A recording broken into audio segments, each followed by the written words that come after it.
Hey, everybody, welcome to another episode of Design Recharge. This is episode 378, and I'm super excited. We are almost at our 9-year mark, and I am excited to start this. I took a 2-week break, and now I have Matt Essam on, and Matt is out in Leeds, which is outside of Manchester in England, and he wrote this incredible book, which he actually is going to give you a free copy for, and I'll give you that link. Hopefully you could hear that. Not that he's not shouting it out, but I bought a copy on Amazon. Yeah, I know, Matt Wood says, what? And I just wanted to tell Pam Brown, happy birthday, because today's her birthday. Happy birthday, Pam. So I am excited for you guys to see. It may look like it's not a lot in there, but it's so much. I was actually excited that it wasn't so thick of a book, but then I had to kind of put some things down, Matt, sometimes, because it was like I had to really think about some things. And you have a great story. So can you give us just a little bit of your background, where you got your start in design, and then what you focus on now? Absolutely, yeah. Well, first of all, thank you for having me on the show. It's an absolute pleasure to be here. I'm a big fan of the show. And yeah, I think when you say to me you're kind of starting design, the first thing that comes to my mind is actually university. And the reason that comes to my mind is because when I first went to university here in Leeds, I chose a degree that I thought was going to get me a really good job. And so my first degree was called Computing for Business, and it was the most boring degree that anyone could ever do. And I remember specifically, I was in one of the first workshops and we were doing the computing side. And the tutor just said, right, we're going to start with something really basic here. So I just want you to open up the command line and I want you to type this command into the command line. And so I put my hand up and I'm like, what's the command line? And honestly, like loads of people burst out laughing and he came storming over dead serious and he said to me, you're not at school anymore. If you want to be the class clown, you can leave. Like you should have seen the look on his face when he realized I wasn't joking. Oh, So the obvious option from that is change course, right? But they didn't let me. So they said, look, if you can make it through the first year of this course and prove that you're good enough to stay at university, then you can change. And so I put blood, sweat, and tears into that. And it was the most painful year of studying things that I really didn't want to study. And I came out the other side of that just scraping through. And I managed to change to a course called New Media. And they had, lots of different things that it was about. But one of the core modules was these design modules. And so we started learning about typefaces and Helvetica and all of this cool stuff. And I remember that feeling of like any minute now, someone's going to burst into this lecture room and say, do we have a Matt Essam here? Yeah, sorry, we've made a mistake. Like you've got to go back and study that other stuff. And that was really my first taste of design. And I just fell in love with it. I just fell in love with the feeling of it. I'd done things in the past, but only kind of in an amateur way. That was the first time I'd really started to take it seriously. so why were you a creative kid? Not why were Yeah, you a creative absolutely. kid, but so you were Yeah, I mean, I lived in the middle of nowhere, so really I was out, spent most of my days kind of like building camps and making things and creating basically in some form or another. And so I think when I went to school, there wasn't a lot of that. It was very much I went to a traditional school, which is very much like maths, English, science. We had an art class, but you had to be really good at drawing to even be considered to be let into the art class. And so I felt like that was my outlet in my kind of spare time creating things. And so I remember when I was on that course at university, it was that same feeling of like, I'm just kind of playing here. I'm not allowed to play and there's no real rules. Whereas computing and business, there are so many rules, there's like formulas and this is how this works. And in design, there are principles, but there's much more fluidity and much more creativity. It sounds like my friend Paul, who's here, the book designer in Minneapolis, he studied physics and he would play doing graphic design on the side. He like made all kinds of books and things, and like when he was in his PhD. So it's sort of like, well, did you have a focus? Like, did your parents like, hey, this is a good degree, Matt? Or were they like, did they even know? My parents didn't know what graphic design was. I don't think they did. I mean, my parents have always been really supportive and have always said, do what you want to do. But I went to traditional schools. So I'd never heard of graphic design. The choice was you study, you're either like geography, maths, English, or you're sporty. You're either kind of academic or sporty. And I was neither really in the middle. I was a little bit musical. So I got a bit of, I think I won like a music award once for playing the guitar at something, but that was like the only thing. I was always the kid at prize day that never got anything because I was never academic or sporty. There was no kind of like creative option. So I don't think it was as much my parents. In fact, my parents encouraged me to do things outside of school, like take guitar lessons and stuff like that. I think it was more my school and the kind of society that I grew up in just didn't really acknowledge creativity as a serious thing. So I always like to ask this. So you remember the safe word? It's rooster. If you don't, Yeah. it's not on the sheet. So so were either of your parents entrepreneurs? So yes and no, in the sense that my dad had a traditional job for a long time and then he was self-employed and he was actually a carpenter. Well, he hates the word carpenter. He was a joiner. So he made really incredible furniture for people. And so he was self-employed and creative, I suppose. My mum was a director of a business. So they both were kind of their own bosses in a way. And my godfather was quite creative. And so I had entrepreneurial creative ties in my family for sure. So that's funny that you were out there building things, but your dad's a joiner. So 3D things were important to you. I don't know if this will come to fruition. I'm just making little paths right now. So, but what for me, for what the book does, it is that full circle. It's that looking at something. I think when you started your business, you were just looking at it right here. I'm getting a check from this client. I'm doing this work. I'm getting a check from this client. Which so many of us get stuck in, right? But then you had through something that wasn't so great. Your godfather's son passed away unexpectedly, and it kind of forced you into thinking about this isn't. I'm living awesome. This is great. I'm skiing in Canada, right? But you were you were just living kind of check to check, maybe not paycheck to paycheck, but client to client, right? And it was just this, but it wasn't this business. So had you always been, because sometimes when you're building things, it's really important to not just look at each individual joint. You have to look at the whole thing. Was that something that you were good at even as a kid, looking at the small parts and the big parts?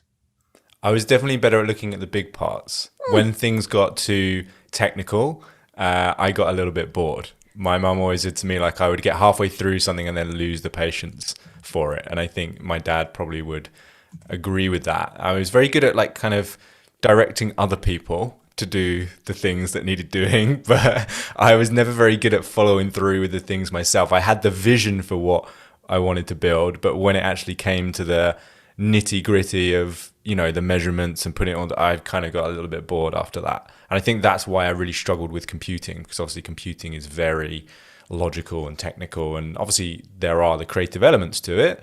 But yeah, I'm very much, that's my personality. I'm a big picture thinker. And if I get too bogged down in the details, that really kind of slows me down. Okay. All right. So let me ask you a couple more intro questions and then we're going to dive in. I know John is here, so I'm excited that I get to, John Ingalls had sent me in some questions. So I always like to make sure y'all get your questions asked, because this is really just me representing y'all and me. I think I have lots of questions too, but it's a family here. So how long have you been doing what you're doing now? Can you take us through the, so you get a degree in media? Yeah. And then what did you do? Like, take us from there to the time when your godfather's son passed away and you had that, because you're in business for yourself at that point.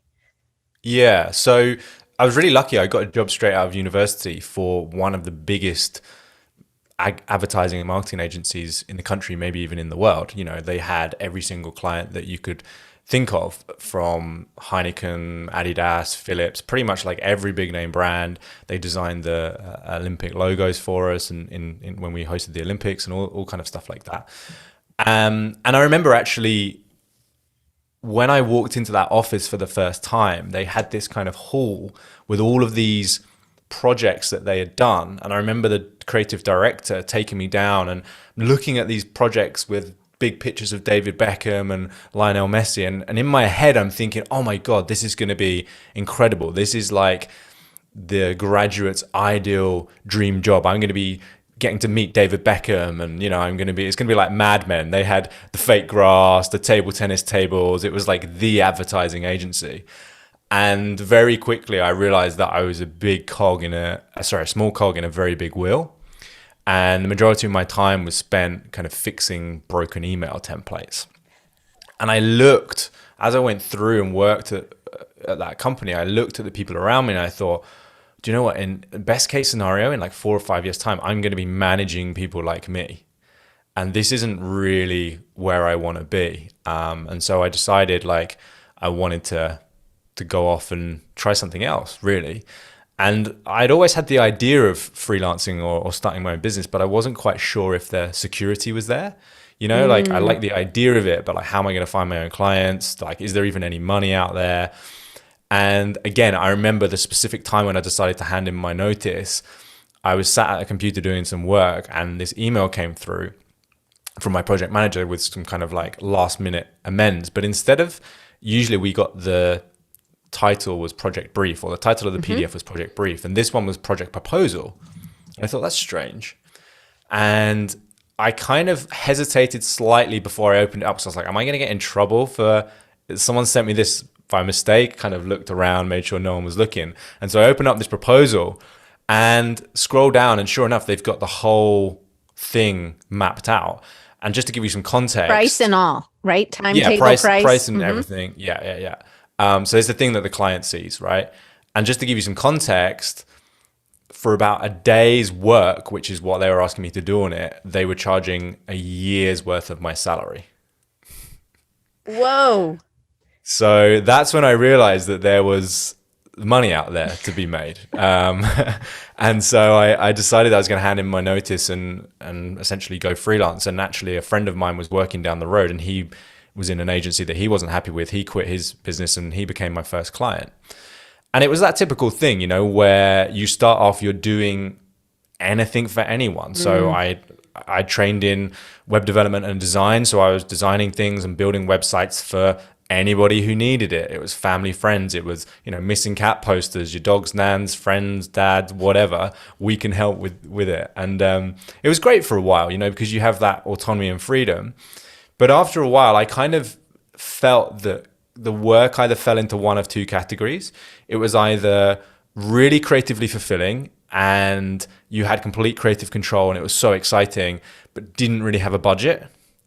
Or it was kind of in the camp where it was like, we've got a big budget, but this is exactly what we need you to do. And you were kind of just like the creative monkey churning out the work.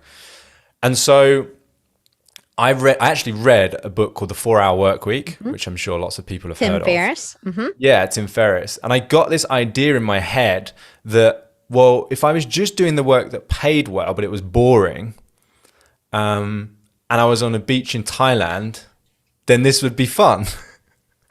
So, and I'd kind of read all this concept that Tim Ferriss talks about: automation, delegation, elimination. I thought, well, what about if I'm the client-facing person and I get everybody else to do the work? This is this complete kind of remote business. I can run it for anywhere in the world, and I can sit on a beach in Thailand sipping pina coladas and having Skype calls with my clients. So that was my vision.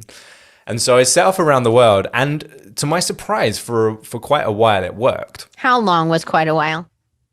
Probably about a year. So yeah, that was at the point I was planning to carry on going, but that was the point, you said take me to that point. And so I'd got around to Canada and I was kind of on my way back, but I wasn't sure how long I was going to stay there. I was going to do a ski season in Canada.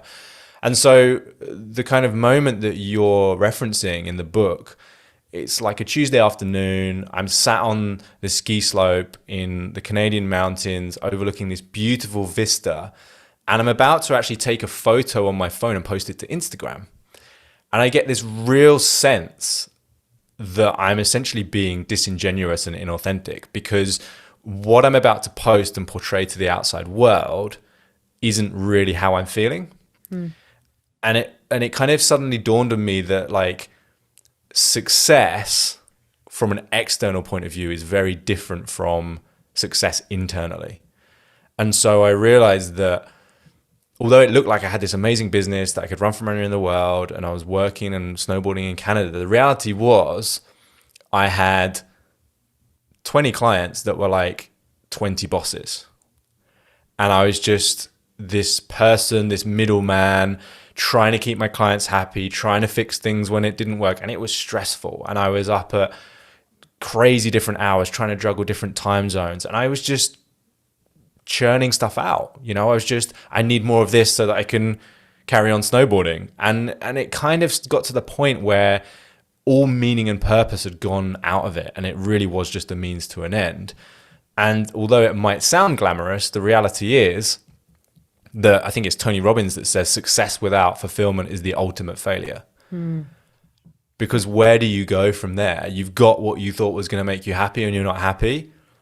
That's like a slippery slope. And that timing of my godfather's son passing away was at that point where I was starting already to have a bit of an existential crisis. And that kind of allowed me to really step back and think, well, if I knew I was going to die in my late 30s or early 40s, what would I do? Because it wouldn't be this. So were you traveling with people, with friends, or with a significant Kind other? of. I was doing quite a lot of traveling on my own, to be honest. I started off with one of my best friends in Southeast Asia, and he had a remote business as well. And then he went to Australia. I went to New Zealand to see my family, and I stayed there for a while. And was doing some work out there. And you almost died driving a car off a cliff. Yeah, that is true. You did tell that little story. Yeah, that was actually a decade earlier. Oh, So that was actually when I was 18, and that was my kind of first experience working in the creative industries. But yeah, I'd kind of gone out there to see my family, and I knew that if this whole business idea didn't work out, I had a sofa to crash on, or a couch, as you guys call it. And so that was really that point where I was on my own, and I was actually kind of staying in not great accommodation, and I was surrounded by people who were out partying every night. And I just kind of started thinking, what am I doing? What am I really doing here? What is this all about? so what was important to you before? So, because you're chasing this dream of this like experience, and it's not like you're necessarily doing it with anybody in particular. You might have times when you're doing things, but what were you just, I mean, you were young, so you were just trying things, but were you more purpose driven as a kid, or I don't know. Well, I think, This wasn't on the sheet. So again, you're yeah, no, Curtis Rooster. it's cool because I think in hindsight, when I look back on it, I can explain it a lot more. And now I understand about personal values and emotional states. What I was trying to get was a sense of significance. What I was trying to get was a sense of freedom and variety, and all of that was what was in my head. But I'd created this whole list of things that had to happen before I gave myself permission to feel those things. And so it was never really enough. And I'd never really thought about the purpose. So I think when I first started out, it felt meaningful because I was having those interactions with small business owners, and I could see that what I was doing was making a difference. And, it wasn't well paid, but I went back and moved in with my parents. I didn't need lots of money. And so I think the idea was like, wow, this Tim Ferriss guy is living the dream, he's living the new rich lifestyle. And what about, how cool would it be if I could do that? And I was keeping a kind of diary of it on Instagram, and it was that kind of egotistical, like, look how great my life is, look how successful I am. Whereas like kind of deep inside, I was pretty unfulfilled, and I wasn't expecting that. I was kind of expecting to be like, look how cool I am. But really, when the day to day, you don't see behind the scenes of people's Instagram reel, that was kind of what was going on. So I love, because you had said this, I don't know if I can't remember if it was in the book or if it was in something that I listened to, but it was about that you were searching for significance, searching for that. And that was so Van said already that resonates. Matt's like, I love the anti-success stories because the world has enough Instagram moments and we aren't living in an Instagram world. And actually, it just helps if we think that people are like that. It's just if we never show the growth, then we don't. We just think that we're without or we're not enough, and so it's that. So this family member passes away and you go back and you are rethinking a lot of things. You stayed doing work. Did you have this kind of overlap method is what I call it, where you're doing the thing that's paying the bills, and then you start investing time and money into this other thing so that you can do, is that how Yeah, you worked it? absolutely. I was there kind of what I'm sure a lot of people were doing when you have a bit of a kind of existential crisis is like I'm watching TED Talks, I'm reading books, I'm frantically searching for something to grip onto. And a friend of mine actually recommended a book by Daniel Priestley, who ended up being one of my mentors, called there was two. There was Key Person of Influence, but the one that really resonated was called Entrepreneurial Revolution. And the reason it resonated was because as I read that, I suddenly realized that there was a big difference between mastering the art of creativity and mastering the business of creativity. And I realized that the reason I was in what he calls worker bee mode was because I'd totally neglected the business side of creativity. I hadn't thought about the business. I just thought about myself. I'm kind of self-employed. Client needs something. I give them that. And I'd set myself up to be an employee. But instead of having one boss, I had 20 bosses. And it really resonated with me. And I actually went down that path. And I ended up going to some talks in London that Daniel was giving.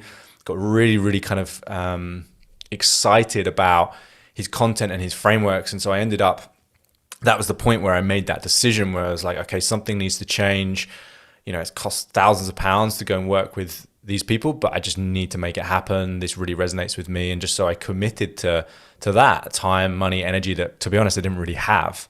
But I just did it and made it work. And what happened in that transition period for me was all about learning all of these kind of fundamental business principles, which I'd heard before, because obviously I'd studied business at uni. I'd always been interested in business, but there's a big difference between, you know, common sense and common practice. And I realized like I kind of knew some of these concepts, but I wasn't doing them. And so this was really like this boot camp reset to just take things back to basic and get really clear on like, why do you do what you do? Like, who's it for? Where's your real value? And kind of going through that painful process of uncovering all that.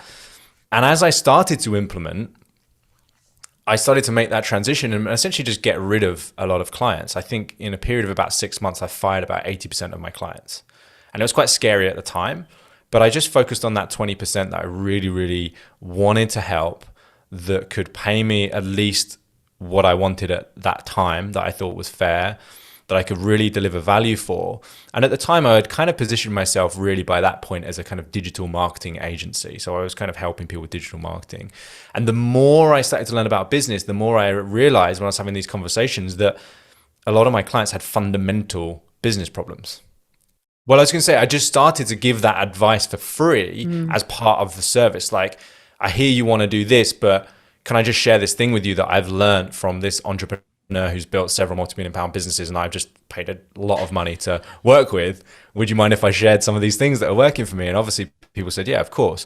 And so we started to make these small little tweaks, and it just blew my mind how these really fundamental shifts were creating more impact for these businesses that I was doing in like an hour's free consultancy than 80% of the marketing we'd done in the last few months. In those 20% of people that you kept, was there something that was consistent that you could see, or just as you look at it in like, was there something that they all had in common, that they needed this other kind of deeper dive, or they needed to do this groundwork? And I think of it like a doctor that, oh, you're having trouble walking, or you're trying to do something else, but your leg is broken and they're not even talking. They're like, we got to fix your leg before we can get you on the slopes to snowboard, right? It's not about teaching you how to snowboard, which is the digital marketing. They needed to get their legs ready and healed or in the right shape so that they could do the digital marketing. And is that something you saw in those 20% that kept you engaged with those, or was there something else, another like thin red line that went through both, or the people that were you kept? Yeah, I saw it in, I'd say 80% of my clients. I just didn't feel compelled to fix it. Hmm. The thing I wanted, the people I wanted to help were the people that treated me with respect, Hmm. that treated me in a way that was more like a partner rather than a worker. And so I just started to ignore the people and said, look, I think there's probably someone else out there better for you than me. Because it sounds to me like you know what you want, you just don't have the creative ability to execute it. Hmm. And that's not really the kind of work that I want to be doing. Hmm. Okay. I love this. Okay. So then you start help. When do you transition from those 20% that you kept to helping? Because you realize there were lots of other creatives that also had some of these same real pain points about Yeah, business. so it was a gradual thing where I started thinking, okay, well, let's pay attention to what is the stuff that's really moving the needle for people here. And when I went through the process with my mentor, Daniel Priestley, of unpacking my own story, it became very clear that the people I was perfectly positioned to help were other freelancers and other creative business owners, just because that was my background. Like I said to you, I got my first taste of working in the creative industries back in 2008. So it had been like a constant theme throughout my life. And so very quickly, I started to examine the importance of creativity. And I realized, like, not only does that feel like the most important thing in order to help people kind of self-actualize or unlock their potential, but actually creatives by nature tend to be less business focused and orientated. And so one of the big things that I was taught was focus on the people you can add the most value for. And so I started to just think about, well, who is that? And it didn't just happen overnight. First of all, I started to work with artists. Then I started to work with big agencies, and that kind of didn't really work. And it took me a while to find where was that sweet spot of people that I could really help, where in a short period of time we were going to move the needle the most. So how long did it take for you to do that kind of exploration? Because I actually think that lots of us go through that kind of niching, but we often are scared to do the niching. But then when you have a clear idea of who you're for, it's really easy to talk to them, right? So what with those people that you were finding out that if they were working with you, you could see more significant changes in a shorter amount of time rather than like some of the agencies or some of the other things that you were working with. How long did it take you in that exploration phase? I kind of feel like it never ends. I feel like it's still Mm, going on. I The agree. more people I work with, the more insight I get and the Hmm. more I refine and narrow. And I think you're always going to have this like ideal client persona. But also, as your business evolves, then that persona maybe changes slightly. So when I first started, it was kind of like freelancers and people that were working for themselves. But then the more people I worked with, the people I realized only by working with them and going through the program, I looked at like, well, who are all the people that are getting these? Who are my case studies? Hmm. Who are these people that are like getting exponentially better results than everybody else? What do they have in common? While they have these things, they've got at least 10 years 10 years industry experience. They're really good at what they do. Like they have mastered their craft. They're busy, but they're just not busy with the right kind of work. And you start to kind of really hone down these attributes and these kind of things that you spot in people that you just say, well, what about if like I just spoke to them? What about if everything I did, my messaging and everything I'm talking to is talking to them? And I think people worry because they're like, well, if I'm too aspirational, then I'm going to exclude all of these people. But Hmm. what tends to happen is like as humans, we tend to be aspirational. And so let's say I said, right, I work with 6-figure freelancers. I can guarantee that I will get 4 or 5 applications that week from people who aren't earning 6 figures to work with me because they want to be 6-figure Mm, freelancers. mm. Gosh, that's interesting. Is that more men or women? Do you have you Good question. do you know I that mean, I have. do you know that women tend to, if like there's a job application, there was a study, I don't know where it is, so don't ask me to quote it, but there was a study and there was like, there were 10 things on a list and women didn't have two of the things. They would be like, oh, well, I'm not going to apply. But men would have only two things and they'd be like, I'm applying. And I think that this is some of the stuff that I think I want to ask you in a minute, but I wonder, I don't know if you can always say rooster or I don't know. And then I'll bug you later for that information. But I think that, and I think it's a good point. I remember hearing that study. I mean, it's interesting because I have about a 50-50, maybe 60-40 split of men and women that I work with. So it hasn't manifested itself in my business, but like I have the aspirational ones. Yeah. I mean, I wouldn't say. I'd have to look. I'd have to really like go back through and look at like my current clients and think like who's really excelling. But I wouldn't say that we have kind of equal case studies. Like we've had 2 or 3 really big wins in our community this week, and 2 of them have been from women.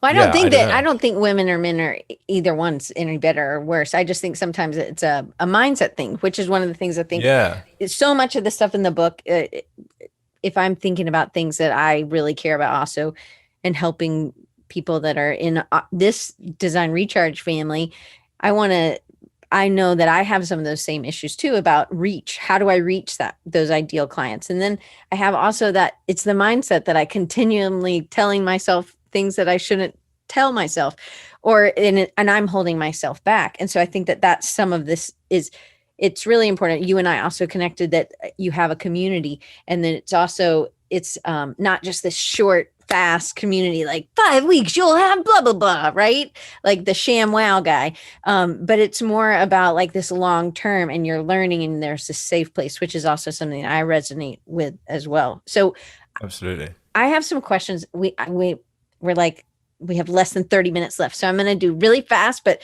John had so many questions that I wanted to get to that really go with kind of what we're talking about. And I think that get into this and we're going to talk more about the book, but he watched the conversation that you had with Mark LaRouste. Well said. Yeah. I tried. I'm really not good with last names. I can do yours for some reason. And he found several points helpful in the beginning to change the way I look at myself in relationship to my business, which I thought was great. And John's here, by the way, or he was a little bit ago. I personally struggle with wanting to be liked. Oh, this is me too. I feel like I could have written this. I want to be liked, which tends to make me devalue the worth of what I'm offering. If you're over there and this resonates, if you're in the chat and if you're listening on YouTube or whatever, just put in, this is me, right? Like, just tell me if maybe that's just me, who knows? But to me, that was that struggle. Alan says, yes, Pam, right? John, a different John, the one in Georgia, John. So then he says, John Ingle says, we do exactly what you said you need to stop doing. If you're going to have a business as opposed to being a freelancer, we also tend to base, this was the one that, killed me, that I think will also hopefully relate. Oh man, here it is, Doc. This is exactly what Doc just said. I reduce the price because I want to help. John says, we also tend to base our pricing on what we feel we need for our lifestyle, which also kind of goes back to you in Canada snowboarding, right? What we need for our lifestyle, which leaves no money to put into the business. So to this point, we struggle with our value versus what is reasonable or our market value. I don't know if that was even that was just more of a comment, but yeah, it's a great comment. Yeah. Well, I think the thing that came up for me when you were talking then is this concept of, first of all, that I'd like to touch on is reducing your prices because you want to help. All right. So the question that I'd love everybody to think about is, in what ways, by undercharging, might you be damaging your clients? I don't know. Well, here's some examples. Because I really struggle with this, Matt. This is like super. Van's just like, great question. Glad I'm not. John said crickets. Yeah. Yeah. So here's an example. So another question is, how do you feel, right? Let's say I was speaking to a client earlier, right? And when we first started working together, he was charging anywhere between $500 and $1,200 for a website. Okay. Now his minimum fee for a website is $6,000. and he isn't really doing any more work. In fact, he said to me on the call, I'm probably doing less work. And I said, tell me, how did you feel when you used to take on those $500 to $1,200 projects compared to how you feel now? And he said, it's completely different. He said, at the end, I started to resent my clients. And then actually, by the end, I didn't really want to help them because I felt like I was just giving my soul for nothing in return. I said, well, what's different now? And he said, well, the difference is now that the energy is totally different. And the way I show up in my business is totally different. I said, cool, awesome. And then I said, how do you think your clients feel when they spend £6,000 on a website versus $500? Right? How do they treat that website? And think about this for yourself, right? If you were going to buy something for yourself or for your business and you spent $6,000 on it versus $500, how would that change the way that you treated that thing? How would it change the way that you showed up for that thing? That's a great analogy. Totally. You're not going to like leave it out in the yard if it's a cheaper version. It's the plastic version. I'll just get another one when this one gets ruined. Rather than like your dad being a joiner and we're paying for this table that's going to be a legacy in our family, right? So that's just one thing, right? The second thing is the actual way that you work. So now he's got a project manager, he's got other people that he can bring on in his team within that $6,000 scope. So the quality of the work goes up. And so when I'm coaching my clients, and I used to battle with this exact same thing, right? Raise my prices and I think, oh, well, what about if people can't afford it? Or do I really need that money, right? Do I need that money?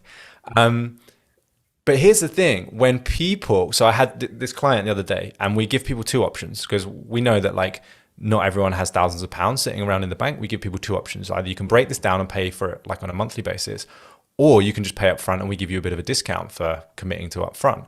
And so she started paying monthly and I could sense a bit of resistance from her. And so we bought a couple of these things to these coaching calls and she said, look, I just feel like I'm in the middle of the storm and I don't really know what's going on. And I said, have you really committed to this? Like, do you feel 100% committed or have you still kind of got one foot out? Are you still looking to stay in that old life?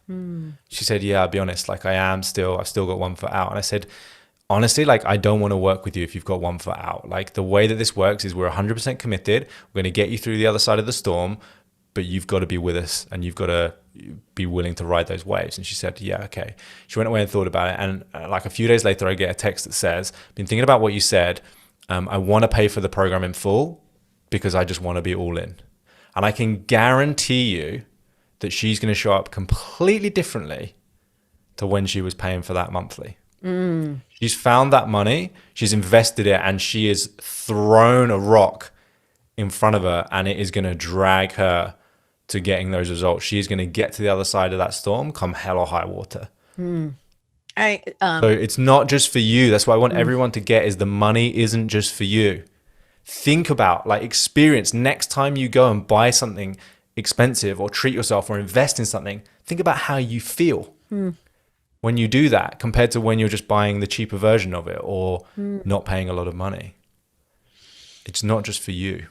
So then it kind of goes into that, how you value yourself. And then sometimes we go into that whirlwind of I'm not as good as blah, blah, right? Or some of the things that we are innately good at, we don't value because we've had that our whole lives, right? Your ability to kind of look at a problem from the 30,000 foot view, you probably didn't realize that was so needed. And all your conversations, you were good with people, and you, as a designer, were behind a computer a lot. So having people skills maybe wasn't as something that you knew how to put into place and as extra, I don't know, a superpower. I don't know. Yeah. I mean, it's probably one of the reasons I've got a job because, that's a lot of what I teach people to do. But I really believe that we are all intuitively good at making friends, like at building relationships. And I always say to people on the call, they're like, oh, I don't know, I'm an introvert, sit behind me. I say, cool, do you have any friends? They're like, well, yeah, of course I've got friends. Okay, cool. How did you make those friends? And they're like, well, we got to know blah, blah, and this, that, and that. Like, cool. Well, that's how you make new friends. And that's how you build relationships with your clients. So you can make the story all day about being introverted or I'm stuck behind a computer, da, da, da, da, da, da. But what I realized, and this is a mentor that I've been working with recently, is that all of this stuff we're talking about right now is essentially our ego, right? It's the story we have about ourselves. It's our identity of who I am. And anytime you put that identity in front of serving your client, you're doing them a disservice. And so I just stopped doing it. So, but how? Because that seems like a very hard, Just let it go. Change the story. like what? Well, because here's the thing, right? First of all, admittedly, you do have to have a kind of compelling mission. You do have to know who you want to help. Tony Robbins, I know I've mentioned him twice now, but I'm a big fan of like his philosophies and his work. He says that like all emotional suffering is a result of an obsession with ourselves. You can't be focused on giving and helping and be depressed and pissed off and angry. It's not possible. You're either focused on you or you're focused on serving and helping someone. And so when you serve and help and you really focus on that person and their problems and you lean in and you're present and you use your intuition and you connect with that person and you're like, this is my mission. This is what I want to do. And one of the reasons we spend quite a lot of time on finding people's why and getting them excited about something bigger than themselves is because it's very powerful. If you can focus on something that's bigger than you and actually helping people and solving problems, all of that ego stuff seems way less important. And when it does come up, you realize, that's my stuff again. And it's getting in the way of me helping people. And actually, that's quite selfish. So this wasn't on the sheet either, Matt. So how do you value success? Like, what is a success metric for you? It doesn't seem like it would just be money because you had money before you could charge more. I mean, that's one metric, but it's not a metric I use. I mean, I have to have enough money. I would not be good if I didn't, but I mean, my husband would not be happy. But what is there another metric for you? Yeah, massively. I mean, like recently, my metric for success has been impact. And the way that I measure that primarily is with my clients because they're my first concern. When I see people getting the results I know they're capable of and I know they deserve, whilst having an impact for their clients and making a dent in the world, like ultimately for me, that is the ultimate version of success. You know that when you go to bed at night, like not only have you helped someone fulfill their goals and dreams and everything, but you are now putting them on a course where they're helping someone else. And it's like this knock-on effect. And you know that everything you do, big or small, is having some kind of positive impact. And I think it's important for the money to come with it, because if the money isn't coming in, you haven't got the kind of business success, then essentially you're just a charity, or like you're a martyr. You feel like you have to help everybody else apart from yourself. And I think the thing about money and all of our like emotional triggers and everything around money and ourselves and treating ourselves well is that we don't realize that that is just another extension of being able to serve everybody else. So whether you're a mum, whether you're a coach, whether you're a designer, whatever it is, there's always going to be people in your life that you can help and want to help. And you're not going to be able to help them as much if you're stressed out, worrying about money, not taking care of yourself. And so what you've got to realize is, although it may feel selfish in that time to have more money and to have time for myself and to actually do what I want to do, in the long run, you're helping everybody around you. Yeah. Okay. So John had another question. How do you balance? This is still pricing sort of, since we're sort of on that same thing, we'll kind of rapid fire these so we can get through some more. How do you balance what you need to charge for a given service or feel it's worth than with what the current market will bear or expect? Is that even a thing? No. I thought you were going to say. The current market isn't a thing. Like there's always going to be someone who's the most expensive. And there's always going to be somebody cheaper, right? Yeah. So why not be you? Right. Because here's the cool thing. If you go and find the person who's most expensive in your industry, I'm guaranteed they'll have clients. So therefore, being the most expensive works. Okay, so here's how he rephrased that. In other words, how do you know what you feel you should charge is reasonable? Is reasonable even something that comes into play? Is it more about value? The way that I work it out is I work it out based on the return for my clients. Mm-hmm. And I will admit that that is easier as a business coach than it is as, say, a graphic designer, but it's definitely not impossible. And so I'm just curious. So if I'm a graphic designer and someone comes to me and says, would you like we need a logo designing? Okay, cool. Tell me more about that. What are you hoping to achieve with this logo? If you had this logo, what would it give you? How would it impact how you feel about your brand? And I'm curious. And if the answers to those questions are not a lot, it would just look nice, then there probably isn't the value that I can bring. Whereas if it's like, well, actually, our logo is so outdated and people aren't taking us seriously, and if we had a more coherent brand that we were really proud of, that looked professional, then we probably would have a different kind of business. Okay, cool. So we see that there's a big problem here to be solved. So therefore, there's value to be added, and therefore there's money to be made. Like, people don't pay big money or a lot of money to solve small problems. So if you want to charge more and you want to add value, find bigger problems to solve. And find the people who value that as a big problem. And who Yeah, absolutely. Right? That is part of the sales conversation, is oftentimes getting people to see that it's a bigger problem. There's this great poem that gets banded around in the sales world called For Want of a Nail. I'll just tell you it really quickly because it's quite powerful. So it goes, for want of a nail, a shoe was lost. For want of a shoe, a horse was lost. For want of a horse, a rider was lost. For want of a rider, a message was lost. For want of a message, a battle was lost. For want of a battle, a kingdom was lost. All for the want of a nail. That is powerful. That is. Okay. Well, so John had another question that kind of goes. Go on, John. John's on a roll. And John should just be here, right? Doing this. Forget about Diane. So, but it goes into this, and this is something that I know Chris Doe called you the Chris Doe of the UK, right? So you're the Chris Doe. You need to lose a little bit more hair, I think, on top to be the full Chris Doe. Keep shaving it down. I know. Keep shaving it, buddy. Get some designer caps. Right. But when I first joined the Future Pro Group, it was kind of like the broken leg. The guy wanted to do snowboarding. I'm happy to teach you snowboarding, but we got to fix your broken leg first. And I just thought that was what everybody did. What he calls discovery or core or whatever people do. I was already doing it, and it was just what I did as an initial meeting.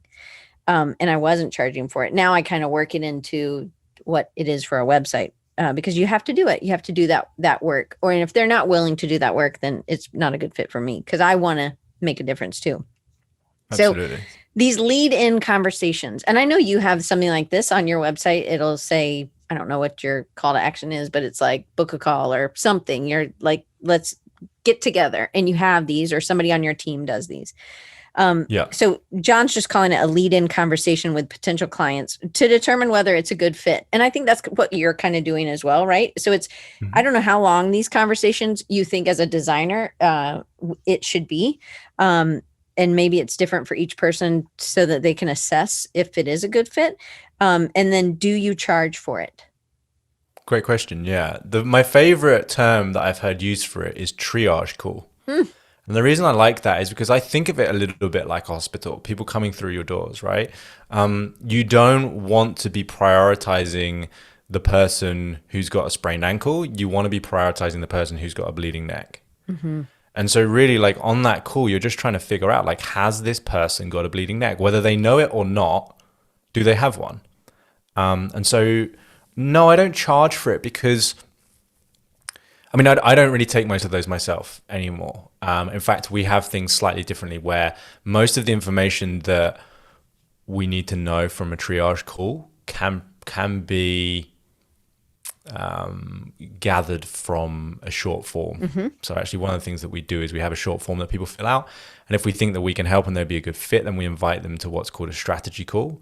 And it's like a small group of freelancers and agency owners who are at a very similar level in their career, struggling with very similar challenges. And we run through our framework and kind of talk them through it individually in relation to their problems and challenges.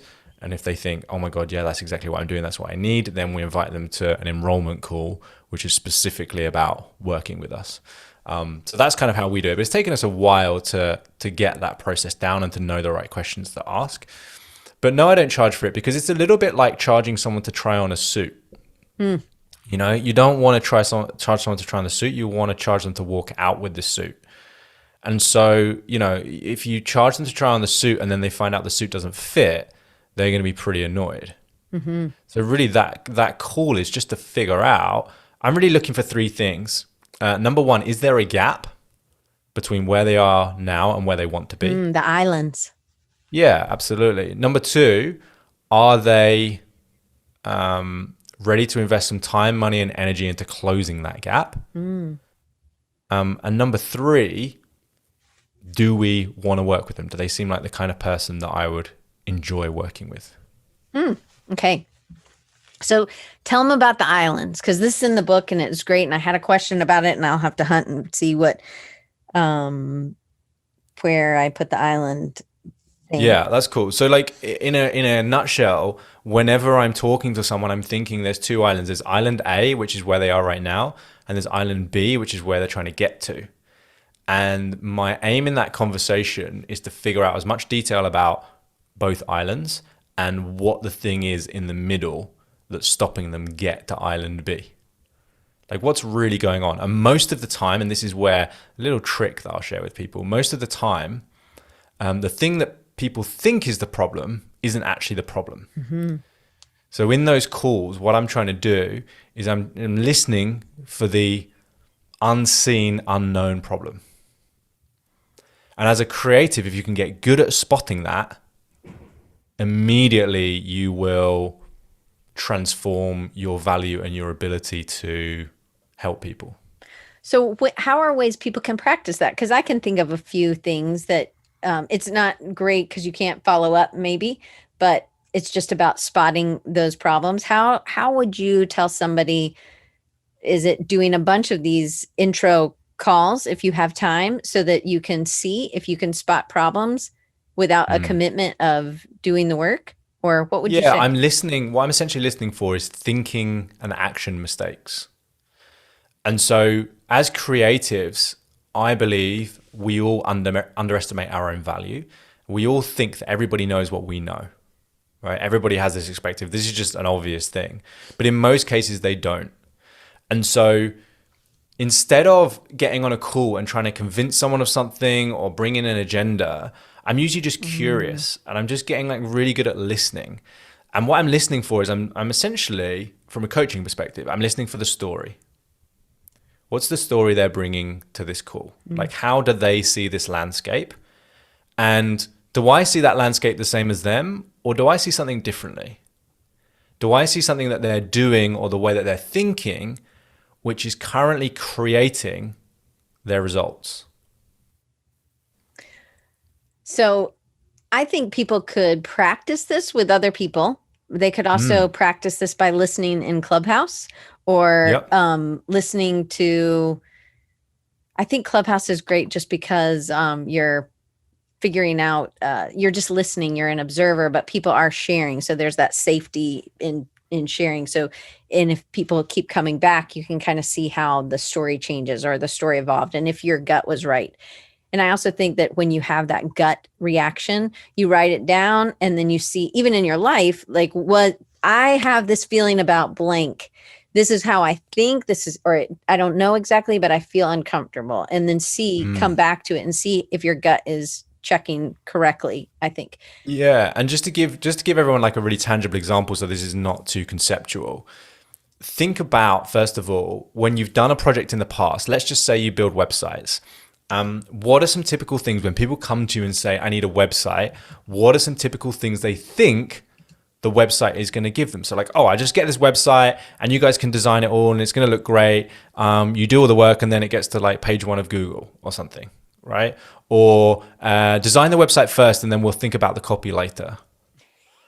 Or like, oh, I don't need to think about what it looks on mobile because I don't really use it on mobile. Like I look at my website on desktop or whatever it is. Like, what is the thinking and the stories and the beliefs that people bring about the website? And then your job is to essentially question that or use questions to help them to see a different perspective. And it could be like a logo. So a really common thing is my brand is my logo.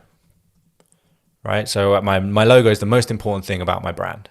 Might be like a really common belief that your target audience have. And so I've actually got this little diagram I use in my clients where we always start with the symptoms that they're experiencing. So if you imagine north, east, south, and west as like a little dial in front of you, and at the top on north is the symptoms they're experiencing. So you use the doctors as an example. So maybe they're looking at their website and they're sick and frustrated every single day that they go on Google Analytics and there's just not really much going on, right? They're looking, they're trying different things. Maybe they've tried a bit of SEO, maybe they've tried this, that, and the other. Nothing's really moving. Now, the next part on East is the thinking or the action mistake that they're making. And so maybe the thinking is that we just need to stuff a bunch of keywords into our website and eventually we'll get to the top of Google. Right? Now, okay, so now we've identified that. South is what is the real problem? What's going on? What's under the surface? Now, you know from a web design point of view or a content point of view that the problem is probably that they don't have a consistent strategy or they're not putting out content that's targeted at the right people, that's engaging, that gets people to share it, et cetera, et cetera. There's probably a few things going on, right? And then West is the solution. So what is the solution? Well, the solution is to create a strategy, which is a content-based strategy, if that's what you're trying to achieve, is to use the appropriate keywords for that content strategy, is to design a mobile-first website, and you talk people through your framework of why you do what you do. And by doing that, by meeting them where they're at with their symptoms, and taking them through those thinking mistakes and uncovering the problem, when you present the solution, it's 10 times more powerful because what you've done is you've come around to their side of the tennis court and you've seen what they're seeing first to say, oh, I totally get why you're hitting the ball over here, but just move your hips slightly this way, bend your racket, and then swing and look where the ball goes now. And they're like, oh, I totally see that. Rather than just being on the other side of the tennis court and just keep hitting the ball back saying, that's not how you hit it. That's not how you hit it. It's not helping anyone, right? Right. Is this making sense or am I just rambling? No, that totally makes sense. And I Joey's like so many mixed analogies. Yeah, you got to throw an analogy in just for good measure. Absolutely. Matt, this has been great. I will have to do a part 2.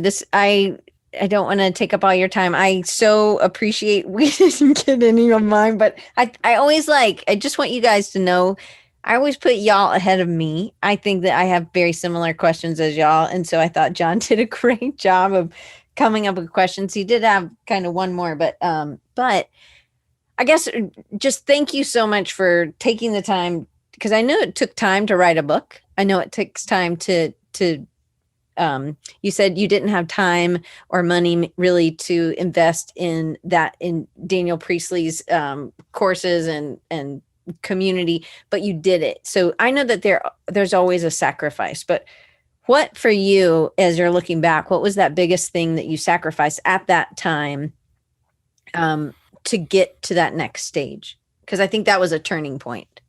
Yeah, I mean, it was that. It was time, money, and energy. I remember once we've got a festival in the UK called the Isle of Wight Festival, and it was my cousin's 50th birthday, and the Saturday fell on the day that we had one of the workshops. And I remember going out Friday night, not drinking because I didn't want to be hungover the next day. And I got a ferry all the way back from the Isle of Wight to London to attend a one-day workshop, got a ferry all the way back to the festival again and carried on partying. So like, I was pretty dedicated to it. I think there's something to that. So you sacrificed social or family for a greater good for more people longer term. You knew your cousin, you would be able to see him and see those people, right? But I think sometimes we forget what maybe we're sacrificing by not charging as much. We're sacrificing something by living in that. And I know Van talks a lot about these stories we're telling ourselves about where we fit in. And I think that when you're talking about these stories I also think about the islands as, they want to go to island B, and you talk about a bridge or a boat or, and I was also like, oh, where's the helicopter? There's could be a helicopter. There's all kinds of things. And sometimes, sometimes it's best to go to island C and then go to B, or maybe you just skip, because again, there's always so much investigation in our business, and our businesses change. So it's about being more open to how things can go. But I do think it's important to have that vision, and we have to sit down and sit with that vision, even if it changes, and being okay with it changing, I think is really important. The book is incredible. I've shared some links. I'm going to share it again. And if you guys are listening or watching on YouTube, you can always, they're right below. If you click down, you'll be able to click on these links. So Matt Essam, ESSAM.co.uk/free-resources. And if you want a link to download a free copy of the book, it's also there, and you can check it out at createandprosper.co. Again, that's the book, Create and Prosper. And then you can also follow Matt on Instagram at Instagram, and then the at symbol, whatever. You don't have to, anyway, you know how to do Instagram. It's Matt, MATT_ESSAM. So I want to encourage you guys to get this. It doesn't take that long. If you're a fast reader, I'm sure you can get it done really quick. I am not a fast reader, and I think that there's a lot of nuggets in here. So I would take it and read it and think about it, and then to come back. And I actually think it'd be good to do this, read it with somebody and check out what Matt's doing. I think he's helping a lot of people. And Matt, I just thank you for taking the time and answering so many people's questions and hitting on parts of what we struggle with. One thing I love about you is that you're very approachable and real, and you're not, I don't know, you have a manner that feels like you were me. I mean, you were in my shoes. And so it feels like I can trust you because I see, and I think it's, you work with a lot of people that are, they've been in their business. And I loved learning that also. So you have a, focused in, and you're able to, by niching down, by claiming that, although it's very scary to do, you've done it, and then you're just going with it, and you're committed to it. And what you end up being is that now people come to you because they know you work for them, because you've said these things. I work with people who blank, blank, blank. And now it's like, oh, well, that's who I am. Instead of saying, I work with everyone, then I don't know if he knows me, Yeah. And that is interesting, because I go on people's websites now. I came across a copywriter earlier, and I was like, oh, I could maybe use some help with copywriting. And the first thing I'm looking for on the website is are they talking to me? Do they help coaches? Do they help coaches and entrepreneurs and these kind of, if yes, I want to know that you get me, you get my world, and you can help me. Mm-hmm. Yeah, because otherwise we might just be spending money, and it might not be a good fit. It might be that suit, and you're like, but can you meet my body type, right? Do you help really short people, right? I mean, not you, me. Lord knows I've never owned a suit, but anyway, you don't look short to me. So I'm 6'3". Yeah, I'm not. I'm 5'1". So, but I feel 6'4". I have a 6'4" person inside. Well, if you stand on your tiptoes, you might get there. Yeah. I'm usually in people's armpits. So that's where I live in. So I usually hang back if there's a huge group of people at a event with their arms up. I'm like, no, I'm good. I'm good in the back. Even though I can't see. Anyway, Matt, thank you so much for doing this, and for being open to popping on and being my friend. And I just appreciate what you're doing, and I can't wait to learn more, and hopefully you'll do a part 2 with us.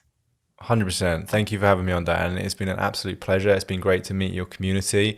I'm a big fan of what you do, and I know this won't be our last conversation.